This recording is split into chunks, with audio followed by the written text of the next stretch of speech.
Hello friends, എല്ലാവർക്കും നമസ്കാരം. നിങ്ങളേവരും കാത്തിരിക്കുന്ന വേദയുടെയും വിക്രമിന്റെയും അടുത്ത ആഴ്ചയിലെ വിശേഷത്തിലേക്ക് എല്ലാ കൂട്ടുകാർക്കും സ്വാഗതം. എല്ലാവർക്കും നല്ലൊരു ദിവസം ആശംസിച്ചുകൊണ്ട് തന്നെ ഇനി അടുത്ത ആഴ്ച എന്തൊക്കെയാണ് വേദയുടെയും വിക്രമിന്റെയും ജീവിതത്തിൽ സംഭവിക്കാൻ പോകുന്നതെന്നൊക്കെ നോക്കാട്ടോ.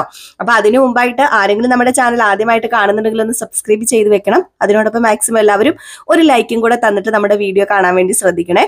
അപ്പൊ നമുക്ക് നേരെ അടുത്ത ആഴ്ചയിലെ സൂപ്പർ ഹിറ്റ് വിശേഷത്തിലേക്ക് തന്നെ പോകാം. അതുപോലെയാണ് നമ്മുടെ കഥ പൊക്കോണ്ടിരിക്കുന്നത്. അപ്പൊ കുറെ പേരുടെ അഭിപ്രായങ്ങളൊക്കെ കേട്ടു. അപ്പം അടിപൊളിയാണ് നമ്മുടെ കഥ എന്നാണ് എല്ലാവരും പറയുന്നത്. ഏതായാലും അതുപോലെ തന്നെ മുന്നോട്ടേക്ക് പോട്ടെ, ആർക്കും ബോറടിക്കാത്ത രീതിയിൽ തന്നെ മുന്നോട്ടേക്ക് പോട്ടെ. അപ്പൊ ഏതായാലും ഞാൻ വിശേഷത്തിലേക്ക് കയറാൻ പറഞ്ഞു ബോറാക്കുന്നില്ല. അങ്ങനെ ഇനിയിപ്പോ അടുത്ത ആഴ്ച നടക്കാൻ പോകുന്ന പ്രധാന സംഭവം എന്ന് പറഞ്ഞു കഴിഞ്ഞാല് നമ്മുടെ വേദയുടെ ജീവിതത്തിൽ വലിയൊരു അത്ഭുതം സംഭവിക്കുകയാണ്. നമ്മുടെ വേദയും വിക്രമും തമ്മിലുള്ള വിവാഹം ലോകം അറിഞ്ഞിട്ടില്ല. ലോകം എന്ന് പറഞ്ഞാൽ ആ പ്രദേശത്തുള്ള ആരും അറിഞ്ഞിട്ടില്ല. കുറച്ചു പേര് മാത്രമേ അറിഞ്ഞിട്ടുള്ളൂ. ഏതായാലും നമ്മുടെ വേദയ്ക്ക് ഇതൊന്ന് പരത്തണം, ഒന്ന് എല്ലാവരും ഒന്ന് അറിയിക്കണം. അതിനുവേണ്ടി വേദ ഒരു കാര്യമൊക്കെ ചെയ്യുന്നുണ്ട്. അപ്പൊ അതുപോലെ തന്നെ നമ്മുടെ ശ്രീകാന്തും വർഷയും കൂടി വിക്രമിന്റെ കയ്യില് കുറച്ച് പൈസയൊക്കെ കൊടുത്തിട്ട് തന്റെ പെങ്ങളെ വിലക്ക് മേടിക്കുന്ന രീതിയിൽ അവരിവിടുന്ന് കുറച്ച് ദിവസമൊക്കെ മാറ്റി നിർത്തിയിട്ട് പെങ്ങള് അവിടെ തന്നെയോ ഉണ്ടെങ്കിൽ ഇവർക്ക് വീട്ടിലേക്ക് കൊണ്ടുപോകാൻ പറ്റൂലോ. അപ്പൊ ഇവരൊരു ട്രിപ്പ് അറേഞ്ച് ചെയ്യുകയാണ് ഗോവയ്ക്ക്. ഇതൊക്കെ നമ്മുടെ വിനായകനും കൂടെ അറിഞ്ഞുകൊണ്ടാണ് കേട്ടോ. വിനായകൻ കുരുട്ടുബുദ്ധിയാണല്ലോ. അപ്പം വിനായകനെയും വിക്രമിനെയും ഒക്കെ വിളിച്ചു വരുത്തിയിട്ട് നമ്മുടെ ശ്രീകാന്തും വർഷയും കൂടെ ഒരു അടിപൊളി പ്ലാൻ തന്നെയാണ് ക്രിയേറ്റ് ചെയ്തിരിക്കുന്നത്. ഒരു 15 ലക്ഷം രൂപ നമ്മുടെ വിക്രത്തിന് കൊടുത്തിട്ട് അത് നമ്മുടെ വേദേനെ തിരിച്ചു കിട്ടുന്നതിനുള്ള ഒരു പ്രതിഫലം, തിരിച്ച് അവർ കൊണ്ടുപോകുന്നതിന് ഇവർക്ക് കൊടുക്കുന്ന ഒരു ഉപകാരം എന്ന് വേണമെങ്കിൽ പറയാം. ഉദ്ദിഷ്ടകാര്യത്തിന് ഉപകാര സ്മരണ എന്നൊക്കെ കേട്ടിട്ടില്ലേ, അതുപോലെ തന്നെ. അപ്പൊ അങ്ങനെ ഒരു 15 ലക്ഷം രൂപ കൊടുക്കുകയും പിന്നെ ഗോവൻ ട്രിപ്പോ എന്തൊക്കെയോ ട്രിപ്പുകളൊക്കെ പ്ലാൻ ചെയ്യുകയൊക്കെ ചെയ്യുന്നുണ്ട്. പക്ഷെ നമ്മുടെ വിക്രം അങ്ങനെ വിട്ടുകൊടുക്കുക. അപ്പൊ ഇതിന് പിന്നിൽ വേറൊരു കാര്യം കൂടെ ഉണ്ട്. അത് എന്താണെന്ന് ചോദിച്ചാല് ഈ വിക്രത്തിനും വിനായകനും കൂടെ ഈ ഒരു ഡീൽ ഉറപ്പിക്കുമ്പം അതൊരു വീഡിയോയിൽ പകർത്തുകയാണ്. കാരണം ഈ വീഡിയോയിൽ പകർത്തി കഴിഞ്ഞാല് ഇത് വേദയുടെ മുമ്പിൽ ചെന്ന് കാണിക്കാലോ. എങ്ങനെ കാണിക്കാം? നിന്റെ ഭർത്താവ് നിന്നെ ഞങ്ങൾക്ക് വിൽക്കാൻ വേണ്ടി 15 ലക്ഷം രൂപ മേടിച്ചു എന്ന് കാണിക്കാലോ. അപ്പൊ അതുകൊണ്ട് തന്നെ അവരത് വീഡിയോയിലും പകർത്തുന്നുണ്ട്. പക്ഷെ നമ്മുടെ വിക്രത്തിന് ബുദ്ധി ഉള്ളത് കൊണ്ട് അതൊന്നും എന്താ പറയാ വിജയത്തിലേക്ക് എത്തുന്നില്ല എന്ന് തന്നെ വേണം പറയാൻ. വിക്രം ആ പൈസ മേടിക്കുന്നുണ്ട്. അപ്പൊ അതൊക്കെ ഞാൻ വിശദമായിട്ട് പറയാട്ടോ. ഏതായാലും വിക്രത്തിനെ വർഷയും ശ്രീകാന്തും കൂടെ വിളിച്ചു വരുത്തുകയാണ്. ഞങ്ങൾക്ക് എങ്ങനെയെങ്കിലും ഞങ്ങളുടെ മോളെ കിട്ടിയേ പറ്റൂ. കാരണം അവളില്ലാതെ ഞങ്ങൾക്ക് പറ്റില്ല. അവളുടെ ജീവിതം അതെങ്കിലും ഒന്ന് ഓർക്കണം. നിന്നെപ്പോലെയുള്ളൊരു തെമ്മാടിയുടെ കൂടെ ജീവിച്ചിട്ടുണ്ടെങ്കിൽ അവൾക്ക് ഒരിക്കലും ഒരു നല്ലൊരു ജീവിതം കിട്ടില്ല. അത് നിനക്കും അറിയാം, ഞങ്ങൾക്കും അറിയാം, എല്ലാവർക്കും അറിയാം. അതുകൊണ്ട് അവളെ എങ്ങനെയെങ്കിലും എനിക്ക് കൊണ്ടുവന്നേ പറ്റൂ. ഞാൻ നിന്റെ കാല് പിടിക്കാം. ഈ ഒരു 15 ലക്ഷം രൂപ മേടിക്ക്. ഈ ഒരു 15 ലക്ഷം രൂപ ഞാൻ നിനക്ക് തരാം. എനിക്ക് എൻ്റെ മകളെയല്ല എൻ്റെ പെങ്ങളെ എങ്ങനെയാണെങ്കിലും എനിക്ക് തിരിച്ചു തന്നെ പറ്റൂ. പിന്നെ നിങ്ങൾക്ക് ഒരു ട്രിപ്പും കൂടെ ഞാൻ അറേഞ്ച് ചെയ്യുന്നുണ്ട്. ഒരു ഗോവൻ ട്രിപ്പാണ്. അപ്പൊ ഇത് വിനായകനും കൂടെ കേൾക്കുന്നുണ്ട്. വിനായകൻ ഓക്കെ ഡീല് സമ്മതിച്ചു. ഗോവൻ ട്രിപ്പ് 15 ലക്ഷം രൂപ എല്ലാം കൂടെ കേട്ട് കഴിഞ്ഞപ്പോ പുള്ളിയുടെ കണ്ണങ്ങോട്ട് മഞ്ഞളിച്ചു. അപ്പൊ ഓക്കെ ഉറപ്പിച്ചു കേട്ടോ. അപ്പൊ വിക്രത്തിന്റെ കയ്യിൽ ആ ഒരു പൈസയും കൊടുത്തു. വിനായകന്റെ കയ്യില് വിനായകനോട് പറഞ്ഞു ഗോവയ്ക്ക് പോകാനുള്ള എല്ലാ കാര്യം റെഡിയാക്കിക്കോ. അവളെ ഇവിടെ ഇട്ടിട്ട് പോകണം. അവളെ ഞങ്ങൾ ആ ഒരു സമയത്ത് തിരിച്ചു കൊണ്ടുപോയിക്കോളാം എന്ന് പറഞ്ഞു. പക്ഷെ ഇത് നമ്മുടെ വേദയുടെ അച്ഛൻ അറിയുന്നില്ല. പുള്ളിക്കാരൻ ജഡ്ജി ഈ കാര്യം ഒന്നും അറിയുന്നില്ല കേട്ടോ. പുള്ളിക്കാരന്റെ പ്ലാൻ അല്ല. സത്യം പറഞ്ഞാൽ ഇത് നമ്മുടെ ശ്രീകാന്തിന്റെ കെട്ടിയവളുടെ വർഷയുടെ പ്ലാനുകളാണ്. ഏതായാലും ഈ പ്ലാനൊക്കെ പൊട്ടി പാളീസായി നമ്മുടെ ജഡ്ജിന് നാണക്കേടായി തീരുന്ന ഒരു അവസരമാണ് വരുന്നത്. അതുപോലത്തെ ഒരു ഇതായി തീരുക. അപ്പം ഇവരെന്താ പൈസയൊക്കെ മേടിച്ചോണ്ടൊക്കെ വന്നു കേട്ടോ. പൈസയൊക്കെ മേടിച്ചോണ്ട് വന്നു. അപ്പൊ ഇതൊക്കെ വേറൊരാളെ കൊണ്ട് നമ്മുടെ ശ്രീകാന്ത് വീഡിയോ എടുപ്പിക്കുന്നുണ്ടായിരുന്നു. അപ്പൊ ഇത് കൊണ്ടുപോയി വേദേനെ ഈ ഒരു വീഡിയോ കാണിപ്പിച്ചിട്ട് വേദയ്ക്കപ്പം മനസ്സിലാവൂലോ ശ്രീകാന്ത് ഒരു കൊള്ളരുതാത്തവനാണ്. തന്നെ വിലക്ക് വിൽക്കാൻ പോലും മടിക്കില്ല. ഒരു 15 ലക്ഷം രൂപ കിട്ടുവാന്ന് പറഞ്ഞപ്പോ എന്നെ വിൽക്കാൻ പോലും മടിക്കില്ല എന്നൊരു ചിന്ത കേറൂലോ. ഇപ്പം എത്ര പവിത്രമായ താലി എന്നൊക്കെയാന്ന് പറഞ്ഞാലും സ്വന്തം മാനം തന്നെയാണല്ലോ വലുത് ഏതൊരു സ്ത്രീക്കും. അപ്പൊ അങ്ങനെ ആ വഴി തിരിച്ചു കൊണ്ടുവരാന്നുള്ളതാണ് നമ്മുടെ ശ്രീകാന്തിന്റെ വർഷയുടെ ഉദ്ദേശം എന്ന് പറയുന്നത്. ഏതായാലും ഈ പൈസയൊക്കെ മേടിച്ചോണ്ട് ഇങ്ങ് വരികയാണ്. പൈസയൊക്കെ മേടിച്ചോണ്ട് വരുന്നു.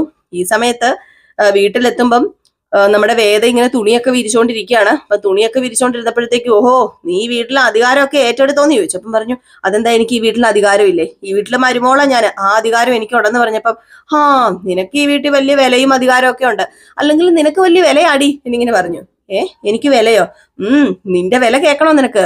15 ലക്ഷം രൂപ, അതാണ് ഈ ബാഗിനകത്തുള്ളതെന്ന് പറഞ്ഞു ബാഗും കാണിച്ചു. അപ്പം എന്താ പറയുന്നത്, എനിക്കൊന്നും മനസ്സിലാവുന്നില്ലെങ്കിൽ ഞാൻ പറഞ്ഞു തരാടി. എടി നിന്റെ വീട്ടുകാര് നിനക്കിട്ട വില, നിന്റെ അച്ഛൻ നിനക്കിട്ട വില, ഈ 15 ലക്ഷം രൂപ എന്റെ കയ്യിൽ തന്നിട്ടെ അങ്ങേര് പറഞ്ഞ എന്താണെന്ന് അറിയാമോ, മകളെ അങ്ങോട്ടേക്ക് കൊടുക്കാന്. ഏതായാലും ഈ 15 ലക്ഷം രൂപ എനിക്ക് ആവശ്യമില്ല, 15 ലക്ഷം രൂപയും വേണ്ട, ഒന്നും വേണേ ഞാൻ അങ്ങോട്ടേക്ക് എന്റെ കയ്യിലുള്ള സ്വത്തുക്കളെല്ലാം കൊടുക്കാം, നീ ഒന്ന് പോയി താടി, എന്തിനാടി വെറുതെ കടിച്ചു തൂങ്ങിക്കിടന്ന് എന്റെ ജീവിതം നീ നശിപ്പിക്കുന്നത്? നിനക്ക് നല്ലൊരു ജീവിതം കിട്ടൂലേ, നീ ഒഴിക്കാൻ പാതിയാ സത്യം പറഞ്ഞ എനിക്ക്. ഇപ്പൊ 15 ലക്ഷം രൂപ തന്ന് നിന്നെ വിലക്ക് മേടിച്ചേക്കുക നിന്റെ അപ്പൻ. ചെല്ലടി എടി, എന്താ അഭിമാനമാടി നിന്റെ കുടുംബക്കാർക്കുള്ളത്, എന്താടി നിന്റെ കുടുംബക്കാര്? എനിക്കുണ്ടല്ലോ ഇതിലും നല്ലതാടി ദാരിദ്ര്യം പിടിച്ചു കിടക്കുന്ന ഏതെങ്കിലും വീട്ടുകാരെ എടുത്തു നോക്കുകയാണെങ്കിൽ സ്വന്തം മകൾക്ക് 15 ലക്ഷം രൂപ വിലയിട്ടേക്കുന്ന ഒരു തന്ത എന്നും പറഞ്ഞ് തുപ്പിയിട്ട് വിക്രം കയറി പോയിട്ടോ. എന്റെ ദൈവമേ, വേദയ്ക്ക് അങ്ങോട്ട് വല്ലാണ്ടങ്ങ് ആയിപ്പോയി. വിക്രം ഈ ഒരു കാര്യം ഇവിടെ വന്ന് പറയുന്നു പോലും അറിയില്ല ശ്രീകാന്തിനൊന്നും. വേദയ്ക്ക് വല്ലാണ്ടങ്ങായി എന്ന് പറഞ്ഞാൽ വേദ വല്ലാണ്ടങ്ങായി. ഏതായാലും വേദ ഇങ്ങനെ മരച്ച് വിറച്ച് നിൽക്കുകയാണ്. ഇതേ സമയം ആയിക്കോട്ടെ വിനായകനാണെങ്കിൽ നന്ദിനീനെ വിളിച്ചു പറയുന്നു 15 ലക്ഷം രൂപ, ഗോവൻ ട്രിപ്പോ, ആകെപ്പാടെ വണ്ടറടിച്ച് നിൽക്കുക. രക്ഷപ്പെട്ടില്ല മനുഷ്യ, നമുക്ക് ഗോവയ്ക്ക് പോകാല്ലേ, ഇവരെ ആരെയും കൊണ്ടുപോകണ്ടായിരുന്നു, നമുക്ക് ഒറ്റയ്ക്ക് പോയാൽ മതിയായിരുന്നു എന്ന് പറഞ്ഞ നന്ദിനി. അപ്പൊ നന്ദിനി ആ ഒരു എക്സൈറ്റ്മെന്റില്ല. പിന്നെ 15 ലക്ഷം രൂപയും കൂടി ഉണ്ടല്ലോ. ഏതായാലും വിക്രം 15 ലക്ഷം രൂപയുടെ ഒന്നും എടുക്കത്തില്ല, അത് മൊത്തം നമുക്കെടുക്കാം എന്നാണ് ആര് പറയുന്നത്, നമ്മുടെ വിനായകൻ പറയുന്നത്. അപ്പൊ ആ കാര്യമൊക്കെ ഇങ്ങനെ നടന്നുകൊണ്ടിരിക്കുമ്പോഴാണ് ശ്രീകാന്തും ഭാര്യയും കൂടെ വീട്ടിലേക്ക് വരുന്നത്. അങ്ങനെ വേദയുടെ വീട്ടിലേക്കല്ല വിക്രത്തിന്റെ വീട്ടിലേക്ക് വരുന്നു. വിക്രത്തിന്റെ വീട്ടിലേക്ക് വന്നപ്പോ തന്നെ നമ്മുടെ വേദ അവിടെ നിപ്പുണ്ട്. വേദേനെ വിളിച്ചു, നീ എന്താടി ഇങ്ങനെ നിൽക്കുന്നത്? അതെ, നിന്നെ കൊണ്ടുപോകാനാ ഞങ്ങൾ വന്നതെന്ന് പറഞ്ഞു. വർഷയാട്ടോ പറഞ്ഞത്. അപ്പം പറഞ്ഞു, എന്നെ കൊണ്ടുപോകാന് നിങ്ങൾക്ക് എന്താ അധികാരം ഉള്ളത്? ഞാൻ എന്റെ ഭർത്താവിന്റെ വീട്ടിലല്ലേ, എന്നെ ഇവിടെ നിന്ന് ആർക്കും കൊണ്ടുപോകാൻ പറ്റത്തില്ലെന്ന് പറഞ്ഞപ്പം ആര് പറഞ്ഞു നിന്നെ കൊണ്ടുപോകാൻ പറ്റത്തില്ലെന്ന്? എടി നീ എന്തിനാടി ഇവിടെ നിൽക്കുന്നത്? നിന്റെ ഭർത്താവ് നിനക്ക് എന്തെങ്കിലും വില കൽപ്പിക്കുന്നുണ്ടോ? ഇവൻ ആരാണെന്ന് നിനക്ക് അറിയാമോ? നീ വിചാരിക്കുന്നത് പോലെ പവിത്രമായ താലി കഴുത്തി തന്ന പവിത്രനായ കെട്ടിയവനൊന്നും അല്ല ഇവൻ ഒരു വൃത്തികെട്ടവനാടി. നിന്നെ കുറച്ച് പൈസ കിട്ടിയെന്നറിഞ്ഞാല് നിന്നെ വിൽക്കാൻ പോലും ഇവൻ മടിക്കത്തില്ല. അതുപോലെ ഒരുത്തര നിനക്ക് കാണണോന്ന് ചോദിച്ചിട്ട് ആ വീഡിയോ അങ്ങ് കാണിക്കുകയാണ് കേട്ടോ.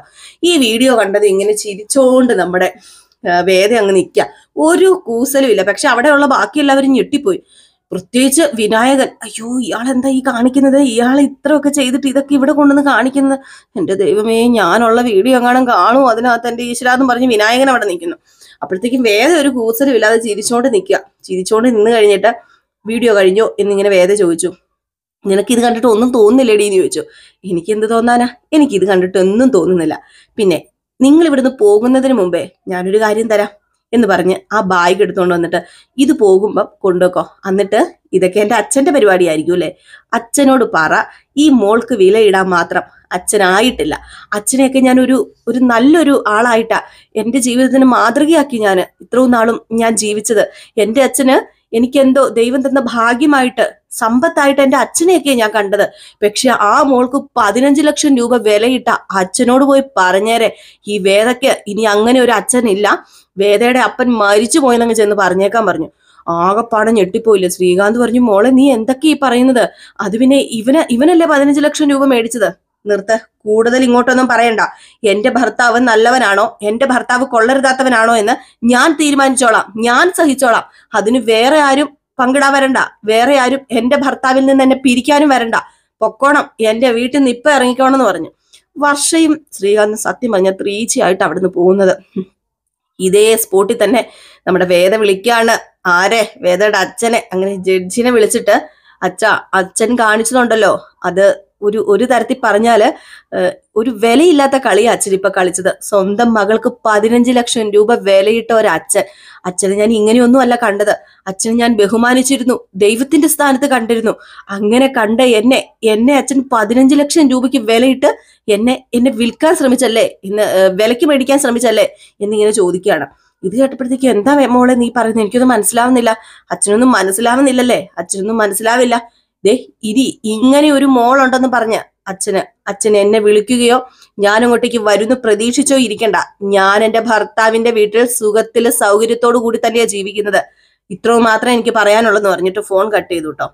ഏതായാലും വലിയൊരു അക്കിടി ആയിപ്പോയി നമ്മുടെ ശ്രീകാന്തിനും വർഷയ്ക്കും. അങ്ങനെ ശ്രീകാന്തും വർഷയും വീട്ടിൽ ചെന്നപ്പോ എന്താടാ സംഭവിച്ചതെന്ന് ചോദിച്ചപ്പം എല്ലാ കാര്യങ്ങളും തുറന്നു പറയുകയാണ് ശ്രീകാന്തും വർഷയും.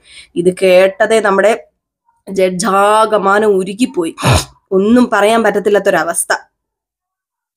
എന്തെന്ന് വെച്ചിട്ടുണ്ടെങ്കിൽ അത്ര ഒരു വിഷമമായി പോയി. കാരണം ഒരിക്കലും ഇതുപോലുള്ള തരം താഴ്ന്ന കളി നമ്മുടെ ജഡ്ജി കളിക്കില്ല. അത് ശ്രീകാന്തിന് അറിയാം. അതുകൊണ്ടാണ് ശ്രീകാന്തും വർഷയും ആരും അറിയാതെ ഇങ്ങനെ ചെയ്തത്. കുറെ ശ്രീകാന്തിനെ പറഞ്ഞു, അതും ഇതും ഒക്കെ പറഞ്ഞു. എന്നിട്ട് സ്വന്തം അമ്മയുടെ അടുത്ത് പോയി ആശ്വാസം കണ്ടെത്തുകയാണ്. എന്റെ മോൾക്ക് 15 ലക്ഷം രൂപ വിലയിട്ടവനായി പോയില്ലേ ഞാന്. ഒരിക്കലും ഞാൻ എന്റെ മോൾക്ക് 15 ലക്ഷം രൂപ വില പോയിട്ട് എന്റെ മോൾക്ക് ഞാൻ ഇനി എന്താ അമ്മയെ ചെയ്യേണ്ടത്? അവൾ എന്നെ കുറിച്ച് എന്താ വിചാരിച്ചിട്ടുണ്ടാവുക? ഞാൻ ഒന്നും അറിഞ്ഞിട്ടില്ലല്ലോ എന്നൊക്കെ ഇങ്ങനെ പറഞ്ഞ് സങ്കടപ്പെട്ടുകൊണ്ടൊക്കെ ഇരിക്കുന്നു. ഈ സമയത്താണ് നമ്മുടെ വിക്രം വേദയും തമ്മിലുള്ള അടുത്ത അഭ്യാസം. വേറൊന്നുമല്ല, വിക്രം പറയാണ്, എടി നിനക്ക് ഇനിയെങ്കിലും ഇറങ്ങി പൊക്കൂടെടി, നീ എന്തിനാടീ നാണം കെട്ടി വീട്ടിൽ കിടക്കണത്? നിന്നെ ഇവിടെ ആരും മരുമകളായിട്ട് അംഗീകരിച്ചിട്ടില്ല. എടി നിനക്ക് എന്ത് യോഗ്യതയാ ഉള്ളത് എന്റെ ഭാര്യയാണെന്ന് പറഞ്ഞു നടക്കാന്? ഏതോ 2-3 പേരുടെ മുമ്പിൽ വെച്ചാ ഞാൻ നിന്നെ താലി കെട്ടിയത്. അതും ആ ഒരു സാഹചര്യത്തില് നാട്ടുകാർ പോലും അറിഞ്ഞിട്ടില്ലേ? ഒരു 4 ആൾ അറിയ കല്യാണം കഴിക്കുന്നല്ലേ ഈ വിവാഹം എന്നൊക്കെ പറയുന്നത്. അഗ്നിസാക്ഷിയായിട്ട് 4 ആൾ അറിയ കല്യാണം കഴിക്കണം. ആരോടെങ്കിലും നിന്റെ ഭർത്താവ് ആരാന്ന് ചോദിച്ചിട്ടുണ്ടെങ്കിൽ വേദയുടെ കല്യാണം കഴിഞ്ഞോ എന്നല്ലേ എടി ചോദിക്കത്തുള്ളൂ. പിന്നെ എന്തിനാ നീ ഇവിടെ കടിച്ചു തൂങ്ങിക്കിടക്കുന്ന? പോടി ഇറങ്ങി, ആർക്കും അറിയില്ല നീ എന്റെ ഭാര്യയാന്ന്. എങ്കിൽ പിന്നെ നിനക്ക് പൊക്കൂടെ എന്നൊക്കെ ചോദിച്ച് ഇങ്ങനെ ഭയങ്കരമായിട്ടും നാണം കെടുത്തുക വേദേനെ വിക്രം. എന്തായാലും വിക്രം പോയി കഴിഞ്ഞപ്പോഴത്തേക്കും വേദയ്ക്ക് അതങ്ങോട്ട് ഭയങ്കര ഇൻസൾട്ട് ആയി പോയിട്ടോ. 4 ആൾ അറിഞ്ഞില്ലല്ലോ എന്റെ ഭർത്താവാന്ന്. 4 ആൾ അറിഞ്ഞില്ലല്ലോ വിക്രം എന്റെ ഭർത്താവാന്ന് അറിയത്തില്ല. കുറച്ചു പേർക്ക് മാത്രമേ അറിയത്തുള്ളൂ. ഇനിയിപ്പോ എന്താ ചെയ്യണേന്ന് ഓർത്തിരിക്കുമ്പോഴാണ് നമ്മുടെ വിക്രത്തിന്റെ എന്തോ അവരുടെ ഈ രാഷ്ട്രീയത്തിന്റെ കാര്യമൊക്കെ ആയിട്ട് ഒരാളുണ്ടല്ലോ. അയാളുടെ പേരെന്തായിരുന്നു? ശ്രീനി എന്ന് പറയുന്ന ഒരാള് രാഷ്ട്രീയത്തിന്റെ എന്തോ ഒരു നേതാവൊക്കെ ആയിട്ടുണ്ടല്ലോ. അപ്പൊ പുള്ളിക്കാരന്റെ എല്ലാ ഗുണ്ടവേലകളും ചെയ്യുന്നത് നമ്മുടെ വിക്രമാണ്. അപ്പൊ അതിനെ തുടർന്ന് ഇവരെന്തോ ഒരു പോസ്റ്റർ ഒട്ടിക്കാനും കാര്യത്തിനൊക്കെ ആയിട്ട് വിക്രത്തിന്റെ ഒരു ഫോട്ടോ വേണം. ആ ഫോട്ടോയ്ക്ക് വേണ്ടി വിളിക്കുകയല്ല, ഒരു മെസ്സേജ് എങ്ങാണ്ടാട്ടോ അയക്കുന്നത്. മെസ്സേജ് അയക്കുമ്പോഴത്തേക്കും ഫോട്ടോ വേണമല്ലോ. എങ്കിൽ പിന്നെ ഒരു കാര്യം ചെയ്യാം, ഞാനും വിക്രം കൂടെ ചേർന്നിരിക്കുന്ന ഒരു ഫോട്ടോ അയച്ചു കൊടുക്കാം. അപ്പൊ എന്ത് ചെയ്തു നമ്മുടെ വേദ അത് 2 പേര് 2ആയിട്ടിരിക്കുന്ന ഫോട്ടോ ഫോണിൽ തന്നെ അത് ഒന്നൊക്കെ ആക്കി സെറ്റ് ആക്കിയിട്ട് അയച്ചു കൊടുക്കുക. ഈ ഫോട്ടോയാണ് പോസ്റ്ററായിട്ട് വരുന്നത്. ഞെട്ടിപ്പോകൂലേ ആകപ്പാടെ. ഏതായാലും എന്തോ ഒരു ജാഥയുടെ എന്തോ കാര്യത്തിന് വേണ്ടിയാണ്. അപ്പൊ ഞാനും കൂടെ ഉണ്ട് അതില്, നമ്മുടെ വേദയും കൂടെ കാണുമായിരിക്കും എന്ന് ഓർത്തു. കാരണം ഭാര്യയാണല്ലോ, അപ്പൊ ആ ജാഥയ്ക്ക് കാണുമായിരിക്കും. അപ്പം ആ ഒരു നമ്മുടെ വിക്രത്തിന്റെ കൂടെ ഭാര്യയുടെ ഫോട്ടോയും കൂടെ ഉള്ള ഫോട്ടോ അയച്ചു കൊടുത്തത്. ഇത് അവര് സത്യം പറഞ്ഞാൽ ഞെട്ടിപ്പോയിട്ടു. ഇത് വിക്രം ഒരിക്കലും ഇങ്ങനെ ഒരു ഫോട്ടോ തരില്ലെന്ന് അറിയാം കൂട്ടുകാർക്ക്. അപ്പൊ കൂട്ടുകാർ വിളിക്കുന്നുണ്ട്. കൂട്ടുകാർ വിളിച്ചു കഴിയുമ്പോഴത്തേക്ക് ഫോൺ ഇട്ട് എടുക്കുന്നുമില്ല. ഇതിപ്പോ പ്രിന്റ് അടിക്കുകയും ചെയ്യണം. അപ്പൊ പിന്നെ എന്ത് ചെയ്തു, ഈ ഫോട്ടോ തന്നെ അയച്ചു കൊടുത്തു. ഇവരെന്താ ചെയ്തത്, അവർക്ക് കുറച്ച് പ്രചരണവും കൂടെ കിട്ടും. തൊട്ടടുത്ത് നിൽക്കുന്നത് നമ്മുടെ ജഡ്ജിന്റെ മകള് തന്നെയല്ലേ. അപ്പൊ അതുകൊണ്ട് തന്നെ ഇവർക്ക് കുറച്ചും കൂടെ ഫേമസ് ആകാനും കുറച്ചും കൂടെ ആ ഒരു എന്താണെങ്കിലും ആ ഒരു പോസ്റ്ററിന് കുറച്ചും കൂടെ വിലയുണ്ടാകും. അപ്പൊ അതുകൊണ്ട് അവരെന്ത് ചെയ്തു, ആ പോസ്റ്റർ തന്നെ വെച്ച് അങ്ങോട്ട് അടിച്ചു. അങ്ങനെ ഈ ഒരു ദിവസം, ഒരു രാത്രി മതിയല്ലോ മൊത്തം പോസ്റ്റർ പരത്തി ഒട്ടിക്കാൻ. അണികളെല്ലാരും കൂടെ ചേർന്ന് ആ ഒരു ദിവസം രാത്രി ഫുള്ള് എല്ലാ പോസ്റ്റേലും മതിലേലും മൊത്തം ആ പോസ്റ്റർ അങ്ങോട്ട് അടിച്ചൊട്ടിച്ചു.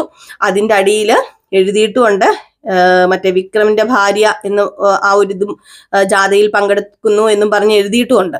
ഏതായാലും ഇത് മതിയല്ലോ നാട്ടുകാർ മൊത്തം അറിയാന്. നമ്മുടെ വേദയുടെ ബുദ്ധി ഏതായാലും കൊള്ളാം.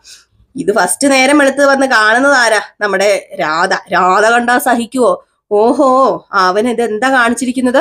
എന്റെ മുമ്പിൽ അവൻ വലിയ ആള് കളിക്കുന്നു, എന്നിട്ട് അവളെ ഭാര്യയായിട്ട് അംഗീകരിച്ചല്ലേ എന്നും പറഞ്ഞ് നേരെ വീട്ടിലേക്ക് ചെല്ലുകയാണ്. എന്റെ പൊന്നോ, രാധയല്ലേ ചെല്ലുന്നത്.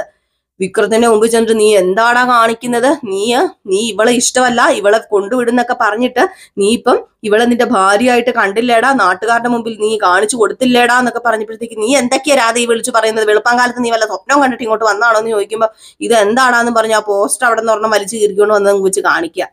വിക്രം അന്തം വിട്ട് കുന്തം പോലെ ഇരിക്കുന്നു. വിക്രമിനൊന്നും മനസ്സിലാവുന്നില്ല. ഏതായാലും വേദയ്ക്ക് സുഖമാണ്, എങ്കിലും വേദയ്ക്ക് വിക്രം വഴക്ക് പറഞ്ഞിരുന്ന അതൊന്നും ഒരു വിഷയമല്ലല്ലോ. നമ്മുടെ വേദ ആരാമോള്.